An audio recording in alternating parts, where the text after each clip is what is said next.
Olá, nessa segunda aula de análise de requisitos, levantamento de requisitos, nós vamos estudar a forma com que se faz levantamento de requisitos atualmente, principalmente usando as técnicas e a representação da UML. O levantamento de requisitos, a análise de requisitos como um todo, mudou muito ao longo do tempo, desde que foi criado o conceito da engenharia de software. Nós passamos pela análise estruturada, nós passamos pela análise estruturada moderna e chegamos na análise orientada a objeto. Mesmo dentro da análise orientada a objetos, houve uma expansão, diversos métodos diferentes foram criados, foram desenvolvidos e foram, de certa forma, postos de lado também ao longo desses últimos anos.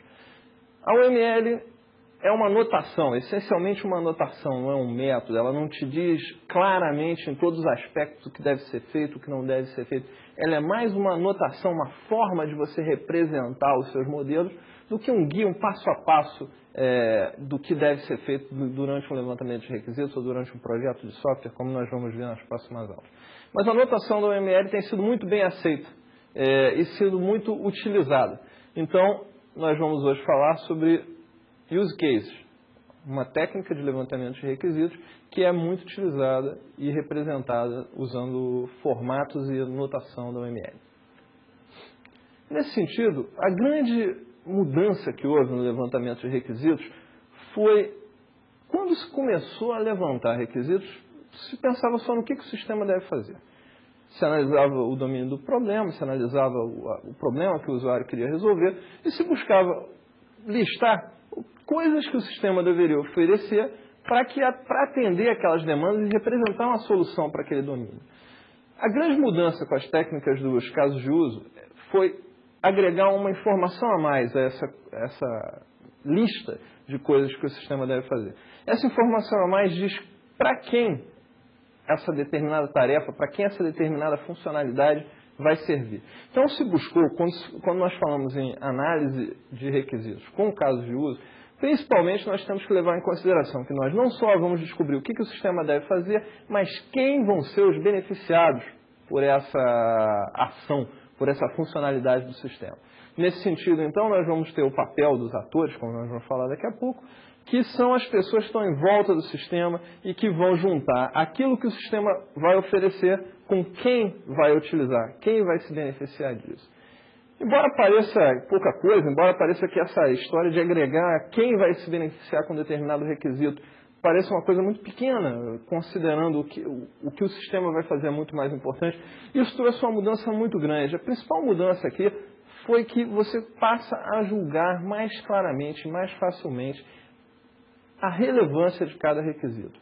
É como se nós pegássemos um sistema e agora que sabemos para quem o sistema vai servir, para quem o sistema vai proporcionar determinadas funcionalidades, nós podemos chegar para essas pessoas e definir claramente se esses requisitos são realmente necessários, se esses requisitos são realmente a essência do sistema. E com isso nós podemos cortar alguns requisitos que não são tão necessários, ou alguns requisitos que vão exigir que o sistema demore muito mais tempo do que se esperava para ser feito. Enfim, nós podemos podar melhor o sistema, moldar esse sistema aos usuários que vão interagir com ele depois que ele estiver pronto e principalmente moldá-lo também aos recursos que estão disponíveis, tanto em termos de tempo, de dinheiro, pessoas, que estão disponíveis para a realização do projeto de construção do sistema. Então essa questão de se juntar quem vai ser beneficiado pelo requisito torna clara a negociação e torna mais fácil a decisão de definir que requisitos devem ou não devem fazer parte de uma versão ou mesmo do sistema como um todo. Outra grande vantagem dos casos de uso é que os casos de uso eles aparecem na UML junto com o processo integrado, o chamado RUP, que é um processo de desenvolvimento de software que foi proposto pelo mesmo grupo que propôs a UML.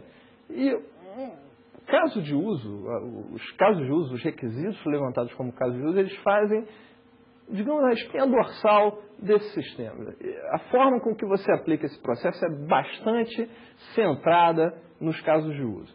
Tá? Na verdade, no RUP, no processo integrado de desenvolvimento, existem dois elementos fundamentais. Os casos de uso, que vão dar a direção do desenvolvimento, eles vão dizer que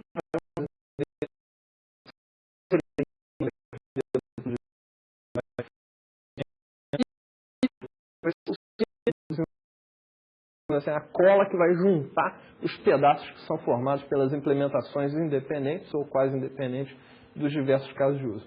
Então, o grande negócio dos casos de uso com relação ao desenvolvimento nesse processo integrado, ou até mesmo em outros modelos de desenvolvimento, é que ele dá a direção. Ele dá o que nós devemos fazer em cada momento, é a forma com que você divide o teu sistema, o conjunto de funcionalidades que o teu sistema oferece, em um conjunto menor, para fazer a primeira iteração, num conjunto um pouquinho maior, segunda iteração, um pouquinho maior, terceira, e por aí vai. Então, os casos de uso, a importância de cada um dos casos de uso vai dar a direção do desenvolvimento, e isso é muito importante quando nós usamos ciclos incrementais de desenvolvimento e especialmente esse processo integrado sugerido pelo mesmo grupo do OML.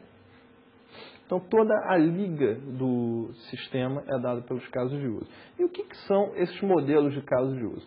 O modelo de casos de uso ele é utilizado na comunicação com usuários finais e especialistas do domínio da aplicação. Ele é também o ponto que dá a junção entre os usuários, o mundo dos usuários, o domínio dos usuários, e os especialistas nesse domínio também com o grupo de desenvolvimento.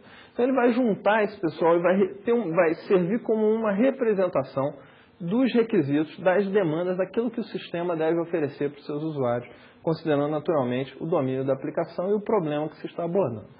Então ele vai tentar garantir um entendimento bilateral dos requisitos. O usuário tem que entender o que o desenvolvedor está falando. O desenvolvedor tem que entender o que o usuário vai falar. Então, no meio desse caminho aí, nós temos os casos de uso juntando, criando um modelo que possa ser lido, que possa ser entendido pelos dois lados e utilizado para dar andamento no resto do sistema. E ele também, muitas vezes, é utilizado como um contrato de desenvolvimento do sistema. Por que isso? Porque ali estão, em última análise, tudo que o sistema deve fazer. Então, muitas vezes, clientes e desenvolvedores fecham contratos entre empresas diferentes, digamos assim, com base nesses casos de uso. Se o sistema, no final, não atender os casos de uso, não tiver uma implementação que execute aqueles casos de uso, o sistema não está completo.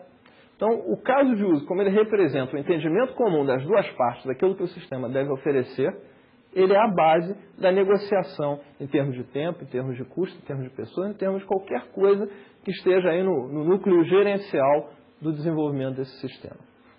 Um outro aspecto é que ele vai ser utilizado internamente pela equipe de desenvolvimento para entender como o sistema deve interagir com o mundo, com quem esse sistema interage no resto do mundo e os requisitos que esse sistema vai oferecer para essas pessoas, para esses elementos que estão em volta do sistema que vão utilizá-lo. Nos diagramas de casos de uso, nós temos dois elementos principais, os atores e os casos de uso. Vou começar olhando pelos atores. O que é um ator? Um ator, ele representa qualquer elemento que interage com o sistema. Na prática, o ator é qualquer elemento que não é parte do sistema, ele não está dentro do sistema, não está no contexto do sistema, mas que ele oferece informação ou ele retira informação do sistema. Nota isso no papel dos sistemas de informação. O que é um sistema de informação? Muitas vezes nós vamos falar sobre sistemas de informação nessa aula. Sistema de informação é aquele que recebe um grande volume de dados e que faz um processamento, muitas vezes, relativamente simples. Nesse sentido, os atores são aqueles que vão oferecer a informação para o sistema ou que vão retirar a informação do sistema, vão usar a informação que o sistema oferece. Eles não estão dentro do sistema, não fazem parte do sistema, mas eles usam o sistema para apoiar as suas atividades e para fazer transitar a informação dentro do sistema. Nesse sentido, os atores podem ser três grandes grupos. Podem ser pessoas, 95% dos atores nos sistemas em geral são pessoas. Equipamentos que trocam informação com o sistema atual. E eles podem ser também outros sistemas que também trocam informação com o sistema atual. Muitas vezes você vai desenvolver um sistema que vai falar com outro sistema. Então, por exemplo, um sistema de folha de pagamento vai falar com o sistema contábil porque tem que fazer lá os lançamentos contábeis diferentes ao pagamento de salário, ao pagamento de proventos de qualquer outra natureza. Então, esses três elementos eles formam o grupo dos atores. Pessoas, são seres humanos interagindo, oferecendo e retirando informação do sistema. Equipamentos de hardware, pensa, por exemplo, num sensor que está monitorando digamos, um alto forno de uma empresa siderúrgica. Ele fica lá monitorando, ele está injetando informação no sistema. Eventualmente, o sistema vai mandar informação para ele controlar a temperatura daquele forno. Então, eu tenho um equipamento, tenho um hardware, tenho uma máquina que está observando o ambiente e está trazendo informação do ambiente para o sistema e trazendo informação do sistema para alterar o ambiente. Esse também é um ator. E o último caso são os sistemas que já existem na empresa, já estão instalados, já estão operacionais no ambiente do usuário, mas, porventura, o sistema que está sendo desenvolvido atualmente vai ter que trocar informações com esse outro sistema. Então, ele pode oferecer informação para esse sistema, ele pode receber informação desse sistema. E pode também, nos dois casos, receber e enviar informação para esse sistema. Então, o sistema pode ter diversos tipos de usuário. Pensando em pessoas, nós não estamos preocupados em identificar se é o Zezinho, se é o João, se é o José que vai interagir com o sistema. Nós estamos preocupados nos papéis dessas pessoas. Então, eu tenho lá algumas pessoas que trabalham no papel de gerente, outras pessoas trabalham no papel de vendedor, outras pessoas trabalham no papel de recepcionista, outra pessoa trabalha no papel, sei lá, de hóspede de um hotel. O mais importante aqui não é identificar quem é a pessoa, não é apontar fulano, cicrano, não. Quero saber qual o papel que ele cumpre no sistema.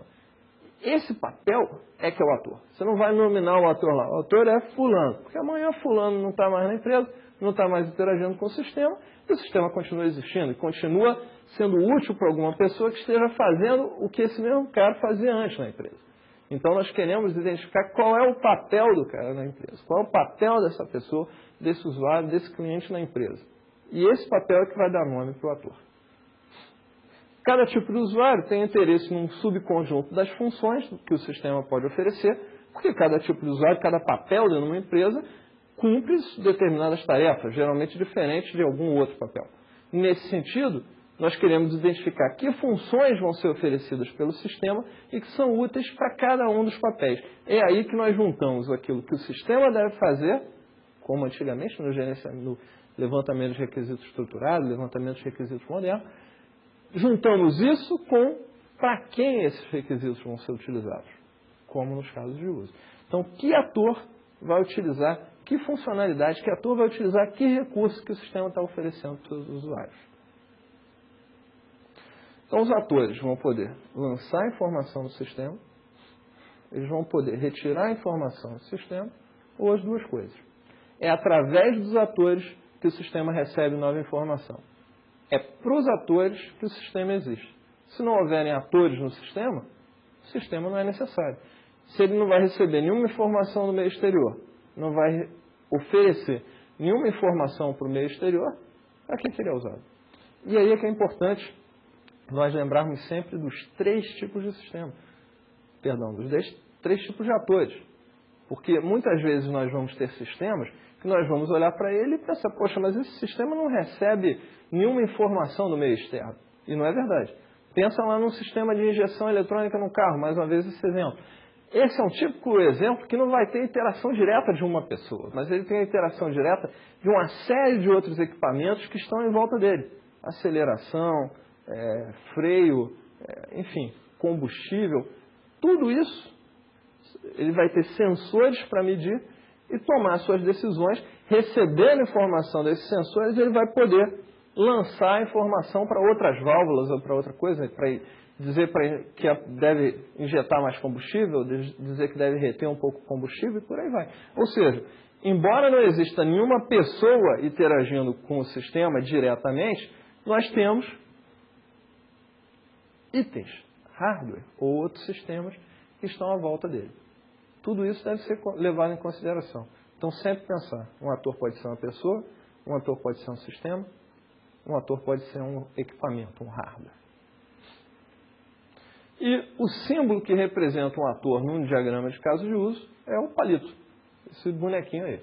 Tá? Esse símbolo ele vai aparecer sempre acompanhado do papel que esse ator tem no sistema. Então, normalmente se desenha o bonequinho, o palito, e embaixo coloca o nome do ator, que é o papel que ele vai cumprir no sistema. Então, quais são os mecanismos pelos quais nós podemos identificar os atores? A identificação dos atores, quer dizer, ao lado aí vocês têm algumas perguntas que podem ser utilizadas para identificar os atores. Mas, fundamentalmente, nós temos que olhar duas coisas. Quem troca informação com o sistema e quem é beneficiado pelo sistema. Quem vai interagir com o sistema e vai se beneficiar das funções que o sistema vai oferecer.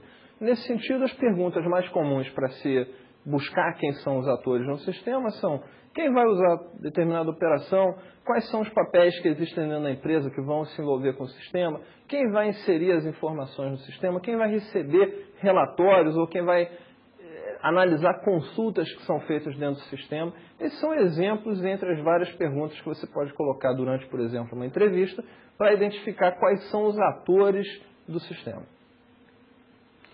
E as características de um bom ator. As características de um bom ator, não existe uma regra clara para dizer isso aqui é se tiver tal característica, isso aqui é um ator. Se não tiver, isso aqui não é um ator. Na verdade, não é assim.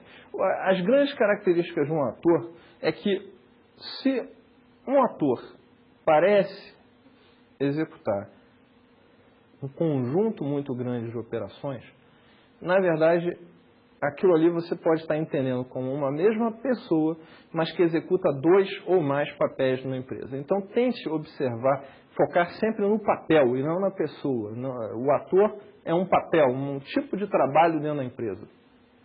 As pessoas podem sair, podem ir para uma outra empresa e o papel naquela empresa, o papel naquele sistema, no uso daquele sistema continua.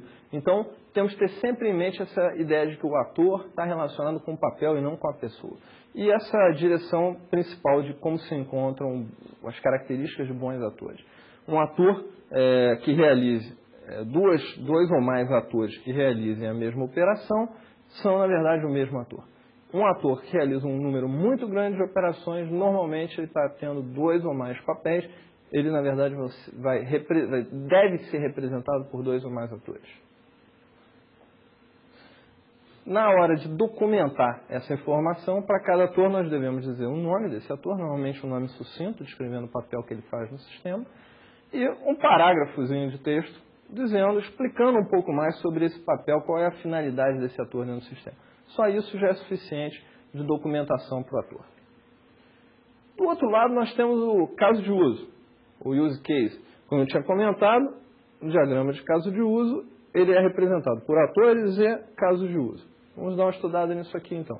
Um caso de uso é um conjunto de ações, incluindo variantes dessas ações, que o sistema deve realizar para oferecer um benefício palpável, um benefício observável pelo usuário. Então, nós queremos saber qual é o diálogo que existe entre o sistema e os atores para que esses atores tenham um benefício observável, que eles possam observar um benefício do sistema. O que é um benefício do sistema? O benefício do sistema pode ser algo tão simples quanto o sistema registrou determinada informação. Ou pode ser algo mais complexo, como, com base nessas informações, o sistema está controlando, por exemplo, os pagamentos relacionados a uma venda. É um exemplo. Existem, naturalmente, exemplos mais complexos que esse também. Mas o mais importante aqui é que o usuário consegue determinar claramente, é observável diretamente pelo usuário, que não tem um entendimento da estrutura interna do sistema, mas esse usuário consegue visualizar o benefício do sistema, uma função que está sendo útil para ele. Isso é fundamental para definir um caso de uso. Se o caso de uso não reflete um benefício, algo observável pelo usuário, isso não é um caso de uso. Outra característica muito forte do caso de uso é que ele é um diálogo. Quer dizer, o sistema não trabalha sozinho. O sistema interage com os atores, recebe informação, armazena informação, retorna informação para o ator. E é assim que se caracteriza um caso de uso. Um caso de uso, o sistema não pode ficar na dele, caladão. Ele tem que trocar informação, tem que trocar, receber dados, gerar resultados para o usuário. Se ele não faz isso, não é um caso de uso.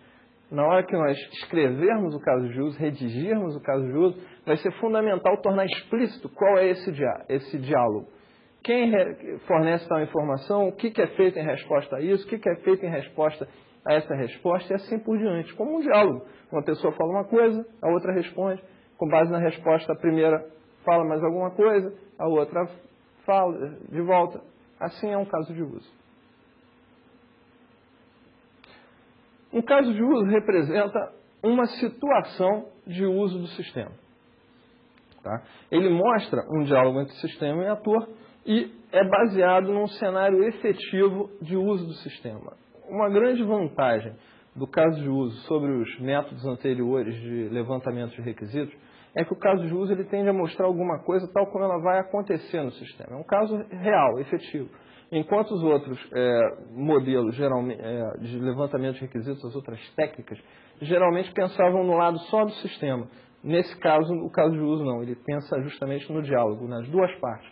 Como uma parte responde com base na resposta da outra. Todo caso de uso ele é disparado por um ator, começa porque um ator quis que aquilo começasse. Esse ator normalmente é chamado de ator primário do caso de uso. Daí que é o responsável por ativar, por dizer, vamos começar esse diálogo. A partir do primeiro evento, do primeiro contato desse ator, geralmente fornecendo alguma informação, realizando alguma ação sobre o sistema responde com base nessa resposta, o ator primário ou um outro ator que também participe do mesmo caso de uso, gera uma outra resposta e assim vai, um diálogo até que aquela função se conclua. Lembrando sempre que o usuário tem que ser capaz de observar o resultado daquilo. O usuário tem que saber que alguma informação foi útil ali, que algum processamento, que alguma funcionalidade é útil para ele. O detalhamento dos casos de uso, a descrição do caso de uso, ela é mais extensa, geralmente um pouco mais extensa e um pouco mais complexa do que o detalhamento dos atores. No ator, vocês me lembrarem, nós descrevemos um nome para esse ator e um texto, um parágrafo sobre o papel dele dentro do sistema. No caso de uso, não.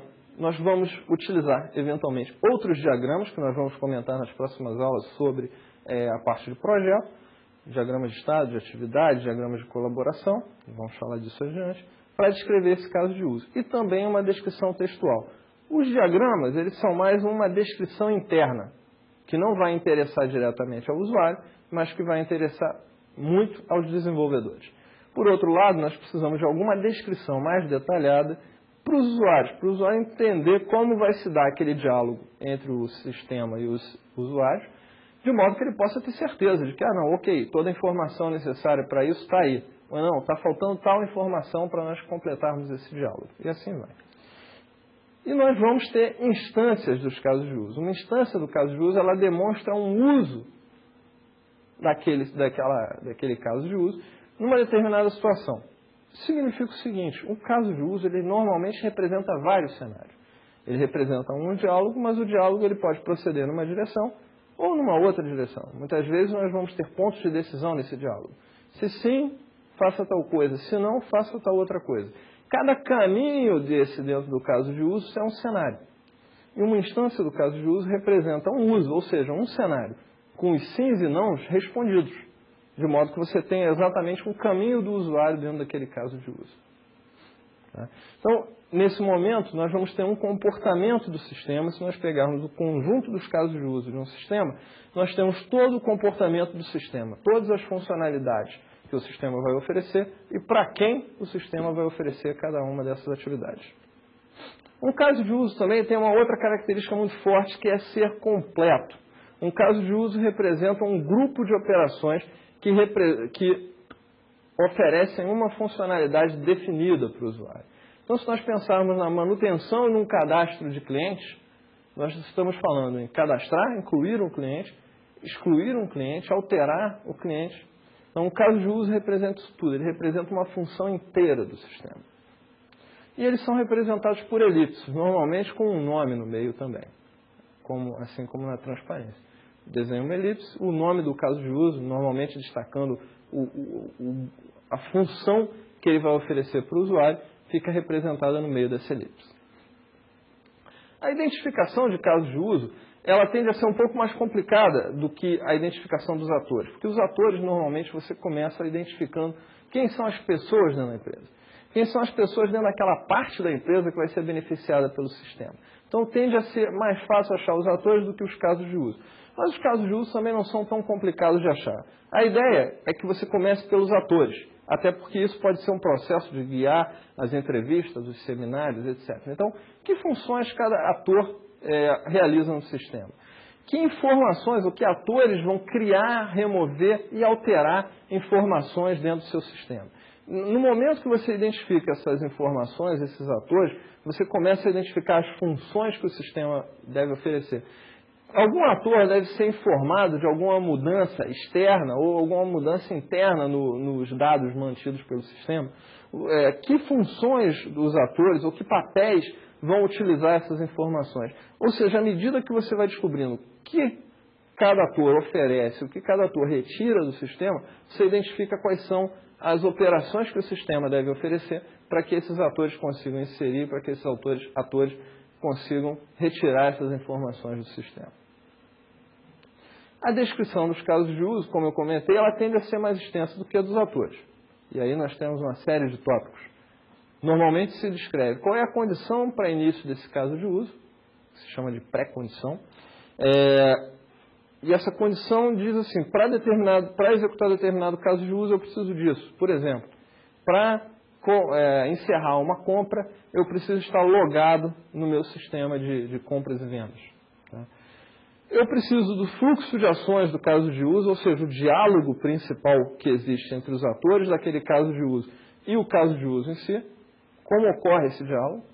Em algumas situações, nós vamos ter mais de um cenário, ou seja, vamos ter diferentes direções a serem seguidas caso determinadas decisões tenham sido tomadas dentro desse fluxo principal, e aí o fluxo principal vai tender a mostrar o caminho mais comum, enquanto fluxos alternativos vão mostrar alternativas de diálogo que podem ser realizadas caso o usuário siga um caminho levemente diferente daquele caminho descrito no fluxo principal.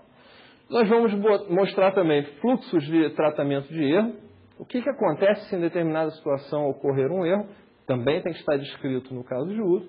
E regras de negócio, do tipo, por exemplo, para cadastrar um novo cliente, eu não cadastro um cliente com nome vazio. Essa informação vai lá no caso de uso, tem que estar expressa no caso de uso. Lembrando sempre que o caso de uso vai descrever o que o sistema faz. E ele tem que tentar ser completo, tão completo quanto possível. Então nós não podemos perder esses detalhes, não podemos deixar esses detalhes, como as regras de negócio do sistema, passarem despercebidos. Tá? Nós temos que registrar isso e o local de registrar isso são os casos de uso.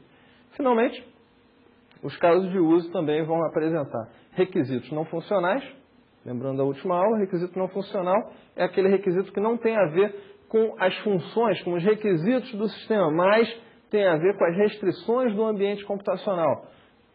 Tal caso de uso tem que rodar em menos de 2 segundos, tal caso de uso tem que usar menos de 100 KB de memória, digamos, para ser executado. Tal caso de uso não pode manusear mais do que tantas informações. São exemplos de requisitos não funcionais que podem estar registrados nos casos de uso. E também requisitos especiais, demandas especiais de hardware, ou coisas assim que são menos comuns em sistemas de informação. O documento descrevendo todos os casos de uso normalmente tende a ser longo. Nós pensarmos aí que um caso de uso médio, ele é descrito em 1 ou 2 páginas. Pensarmos que um sistema de médio porte tem pelo menos aí uns 30, 40 casos de uso, o documento tende a ser longo, ficar em 80, 100 páginas. Isso nós não falamos de sistemas realmente grandes, onde o número de casos de uso é muito grande. O que ocorre nesses sistemas muito grandes é que você tende a listar os casos de uso, identificar os casos de uso e refinar uma parte deles, como no ciclo incremental. Você faz um pouco de análise, um pouco de projeto, um pouco de codificação. Refino a descrição do meu caso de uso, faço um projeto que descreva esse caso de uso, codifico esse projeto, testo e libero para o usuário. Entendi melhor o sistema? Próximo passo, e por aí vai. Ou seja, normalmente em projetos muito grandes, não se faz todo o levantamento de requisito, todo o refinamento do caso de uso, depois se parte para o projeto. Se seleciona os casos de uso mais importantes, refinam-se esses casos de uso e parte para o desenvolvimento.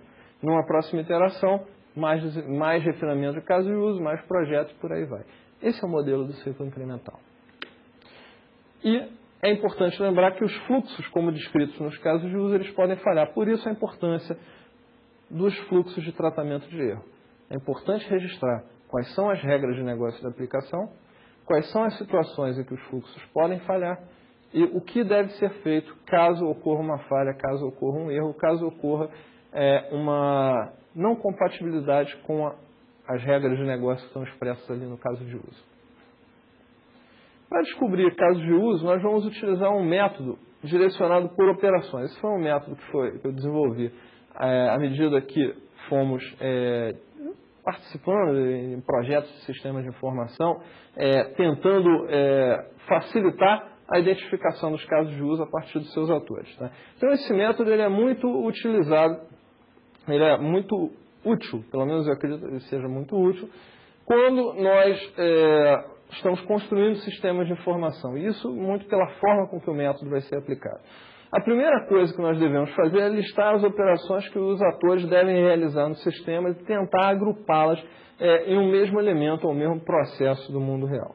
As operações típicas de um sistema de informação, elas são de alguns tipos. Principalmente, manutenção do sistema, cadastros e coisas do tipo, operações do sistema no dia a dia e extração de informação. Esses são 3 tipos fundamentais.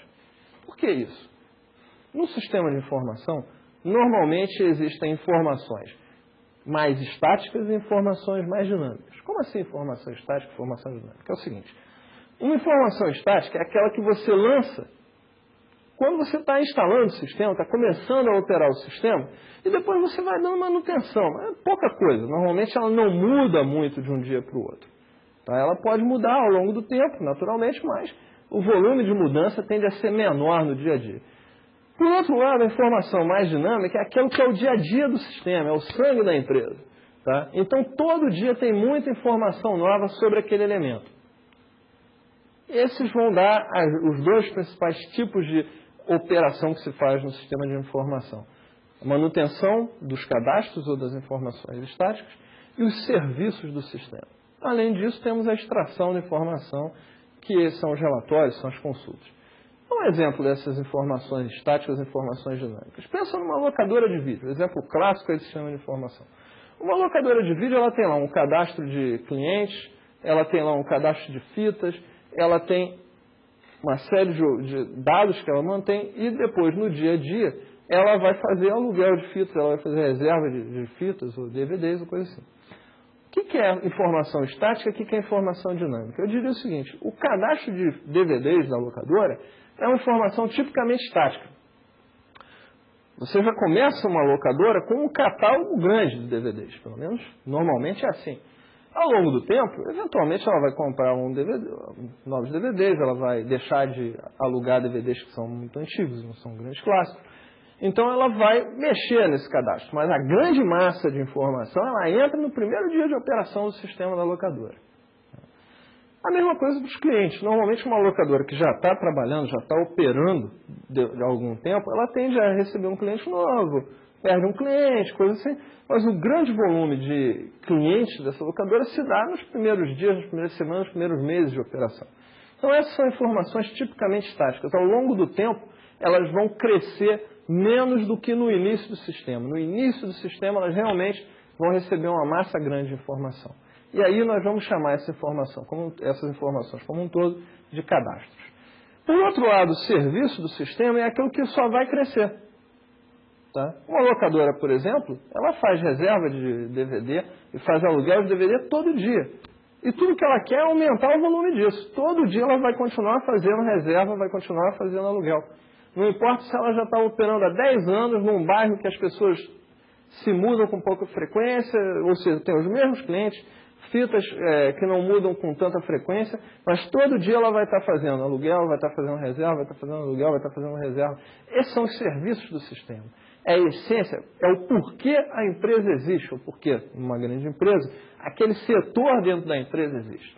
Esse é o serviço do sistema, esse também nós vamos ter um destaque para ele nos casos de uso.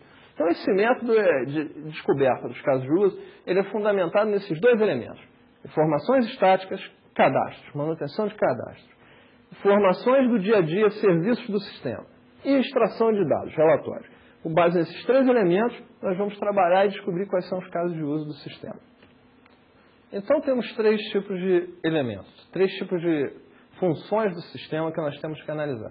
Vou começar pelos cadastros. Como é que eu identifico as operações dos cadastros? Nós identificamos isso olhando para as informações estáticas, ou seja, quais são aquelas informações que recebem um grande volume no início da operação do sistema e que depois vão receber vão receber novos elementos, ou vão perder elementos esporadicamente. À medida que o analista identifica quem são esses elementos, nós vamos ter um cadastro para cada um desses elementos. Esse é o trabalho, as operações relacionadas ao cadastro. Com relação aos serviços do sistema, o analista deve olhar, então, as operações que são o dia a dia da empresa, a veia da empresa. O que a empresa faz no dia a dia da sua operação. O analista deve estar preocupado sempre em relacionar essas informações com as informações estáticas. Ou seja, será que eu preciso de alguma informação estática a mais aqui para realizar esse serviço? Será que esse serviço está atuando exclusivamente sobre uma das informações estáticas? Isso vai ser importante mais adiante, no momento de identificarmos os casos de uso.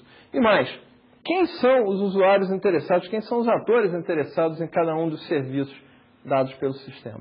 Com isso, nós vamos ter operações, uma lista de operações relacionadas a esses serviços. Finalmente, a geração dos relatórios, onde normalmente se começa pelos cadastros, pelas informações estáticas, e se evolui para os serviços, para identificar que relatórios são úteis para os usuários do sistema. Relatórios, eles têm uma característica muito peculiar no desenvolvimento de sistemas de informação. Se o analista deixar, o usuário vai querer 200 relatórios. A hora que o analista começa a mostrar para o usuário que isso tem custo, então o usuário começa a perder rapidamente o interesse por uma série de relatórios. Nesse sentido, é muito importante discutir com os usuários e relacionar cada relatório que está sendo identificado com o custo do seu desenvolvimento, para que os gerentes depois possam decidir, com o apoio dos usuários, naturalmente, quais relatórios são realmente necessários, são realmente úteis para o sistema. Então, para cada uma desses 3 tipos de operação, nós vamos fazer um refinamento para identificar os casos de uso. Vamos refinar os cadastros, vamos refinar os serviços, vamos refinar os relatórios. No refinamento dos cadastros, nós vamos ter um caso de uso para cada cadastro. E cada um desses casos de uso, normalmente, tem 4 fluxos de informação. Inclusão, exclusão, alteração e consulta. É muito comum que os analistas usem o fluxo de inclusão como o fluxo principal do caso de uso e que os fluxos de exclusão, alteração e consulta sejam colocados como fluxos alternativos, fluxos complementares. Nesse sentido, é muito importante também nós termos sempre a operação de alteração. Embora pareça que em algumas situações nós não vamos querer alterar uma informação que entrou no sistema, em geral é importante, porque erros de digitação, erros de lançamento de informação são muito frequentes. Então, mesmo que tenha que ser um usuário com um nível de permissão, digamos, separado, com um nível de permissão mais alto para a operação do sistema, é muito importante nós considerarmos sempre a colocação de uma operação de exclusão e de uma operação de alteração da informação do sistema. Mesmo que isso pareça não fazer muito sentido do ponto de vista funcional da coisa, temos que lembrar que toda operação humana está aberta à possibilidade de erros, e nesse sentido temos que estar prontos para isso. Nos serviços, ao invés de ter um caso de uso só, como no cadastro, eu começo de um caso de uso. Mas o serviço, ele tem uma peculiaridade que é o seguinte, ele acontece no dia a dia. Então, o cliente, o usuário, ele está muito mais preocupado com a boa realização do serviço. Ele vai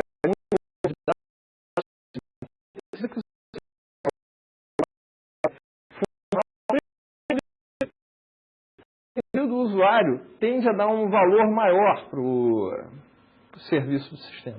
E nós, como analistas, devemos buscar esclarecer, deixar o texto desses serviços mais claro para o usuário, para que ele possa usar plenamente essa sua vontade de ter mais segurança nesses casos de uso. Então, como nós podemos fazer para isso? É simples.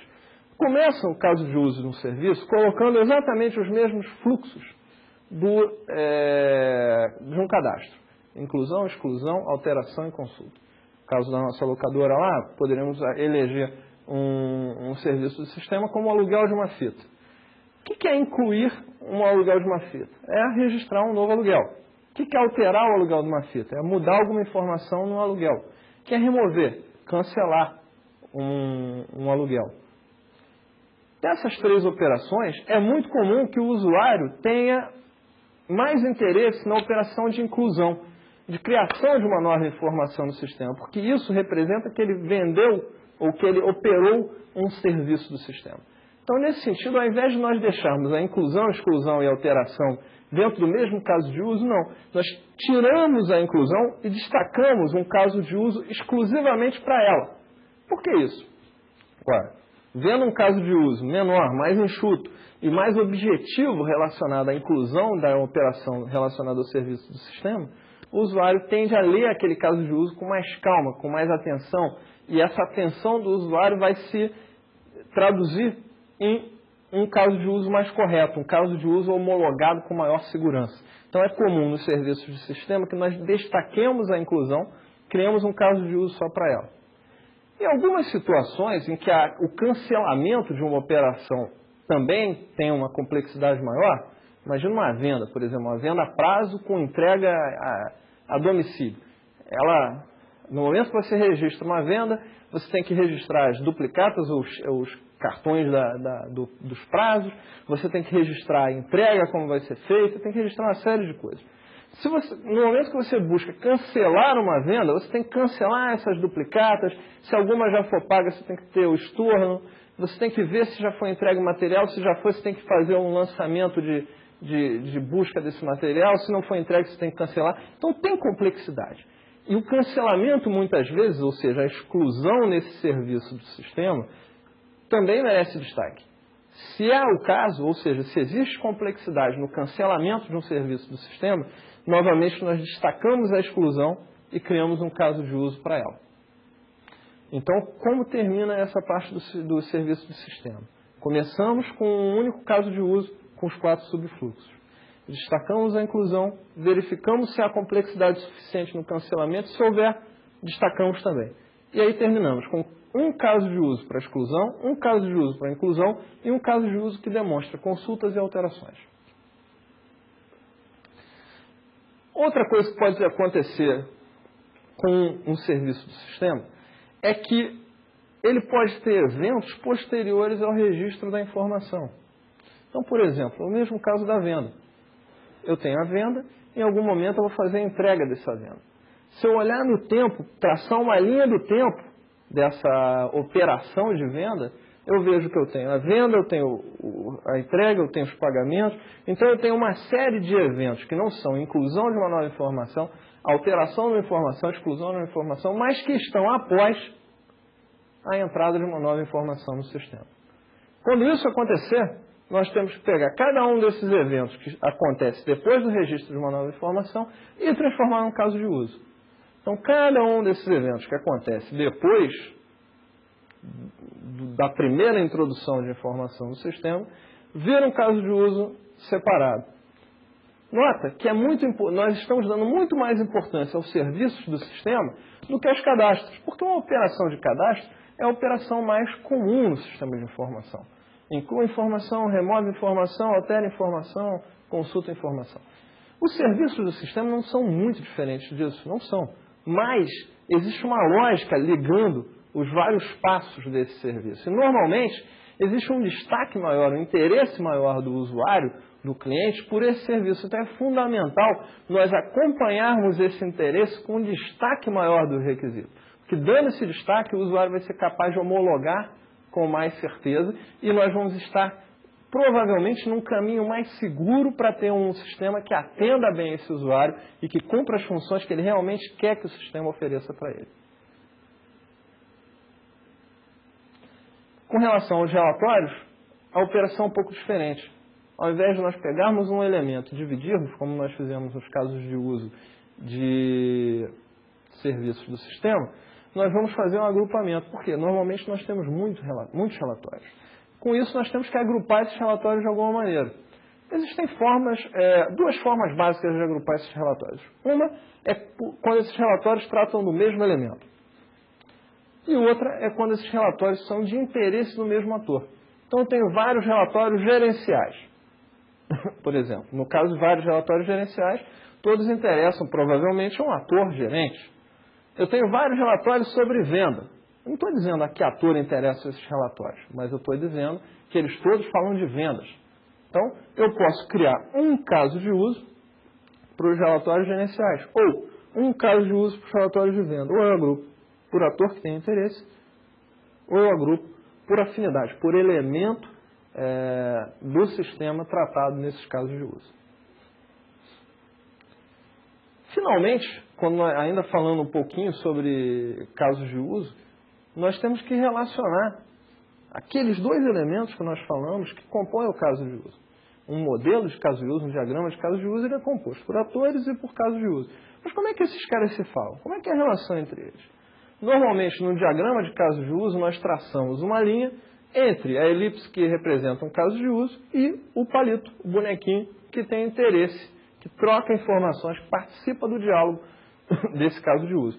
Traçando uma linha ali, nós estamos relacionando o ator e o caso de uso. E relacionar um ator com o caso de uso significa que aquele ator participa daquele caso de uso, ou seja, participa do diálogo entre ator e sistema que está descrito no caso de uso. Normalmente, então, nós traçamos uma reta entre esses dois elementos. Tá? A informação, é importante perceber que ela navega nos dois sentidos dessa reta. Em algumas situações, se o ator está só dando informação para o sistema, nós podemos até traçar uma seta ao invés de uma reta. Mas se nós traçarmos uma reta, significa ali que a informação está entrando no sistema e que a informação também está saindo do sistema para o ator. Além da relação que existe entre os atores e os casos de uso, nós também podemos ter relações entre casos de uso, ou seja, entre um caso de uso e outro, entre uma elipse e outra. A grande diferença é que, nesse caso, as relações são obrigatoriamente unidirecionais, ou seja, um caso de uso está se relacionando com o outro, você sabe a origem, sabe o destino.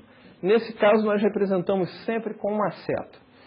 Existem dois tipos de relação entre os casos de uso, a relação de uso e a relação de extensão. Uma relação de uso significa que, para realizar a sua tarefa, o caso de uso origem utiliza uma parte das funções do caso de uso destino. Tá? Isso significa que o caso de uso origem não é totalmente independente do caso de uso destino. Ele precisa de alguma função que está descrita lá naquele destino e essa relação está amarrando esses dois casos de uso. Essa relação é importante porque nós começamos a perceber aqui que não adianta eu querer ter somente esse caso de uso origem sem ter o caso de uso destino. Porque eu preciso do caso de uso destino para cumprir as funções, cumprir os objetivos desse caso origem. Então eu preciso ter dos dois. Outra característica é a relação de extensão. Uma relação de extensão representa que um caso de uso é um desdobramento, é um caso particular, é uma extensão, propriamente dita, do primeiro caso de uso. É comum nós vermos casos de uso de extensão quando nós temos situações do tipo, um caso de uso representa uma venda, pronta entrega e à vista. E um outro caso de uso representa uma venda a prazo. O que é uma venda a prazo? É tudo que uma venda à vista, tudo que caracteriza uma venda à vista, mais algumas informações, mais algumas características, mais um desdobramento de informação, um processamento a mais, por conta das parcelas, por conta dos prazos. Com relação aos diagramas de caso de uso, nós podemos ter vários diagramas de caso de uso. Normalmente se faz vários diagramas de caso de uso porque você vai querer apresentar parte do sistema para um usuário, outra parte do sistema para outro. Então você pode olhar num sistema o diagrama de casos de uso completo dele, todas as elipses e todos os bonequinhos de ator. Você pode destacar quais são os casos de uso de um determinado ator. Então você mostra só as elipses daquele ator. Você pode ter um caso de uso que apresenta um diagrama de casos de uso que apresenta somente os casos de uso que vão ser implementados numa primeira iteração de um modelo espiral ou de um modelo incremental de ciclo de desenvolvimento. E você pode ter um diagrama de casos de uso representando principalmente as relações que existem entre esses casos de uso. Então existem vários possíveis diagramas que podem ser criados num projeto para representar esses casos de uso.